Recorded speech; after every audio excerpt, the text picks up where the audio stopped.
What is a Nuzlocke in the Binding of Isaac, you ask? Well, if you're familiar with the Nuzlocke in Pokemon, it is very similar to that, but instead of having cute Pokemon, you have crying children and Dumpy Buddy.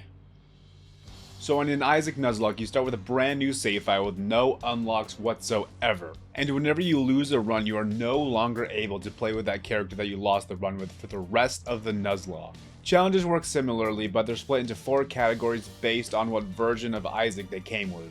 Rebirth, Afterbirth, Afterbirth Plus, and Repentance. Once you lose just one challenge in any of those 4 categories, you can no longer play any other challenge in that category. So you lose one Rebirth challenge, you're not allowed to play any other Rebirth challenge on the Nuzlocke. And same goes for Afterbirth, Afterbirth Plus, and Repentance. So every completion mark that you get on hard mode will give you 10 points. Every challenge is worth 5 points, and every secret you find is worth 1 point. The Nuzlocke ends when you run out of characters and challenges to play. You then count up all the completion marks you got, all the challenges you finished, and how many secrets you found. That is your score for the Nuzlocke.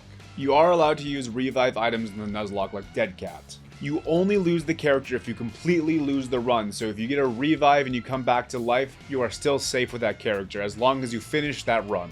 Same thing goes for items like Judas's Shadow. But if you die and become Dark Judas with Judas's Shadow, and you lose that run, not only is the original character you started the run off with off limits, so is Judas's Shadow.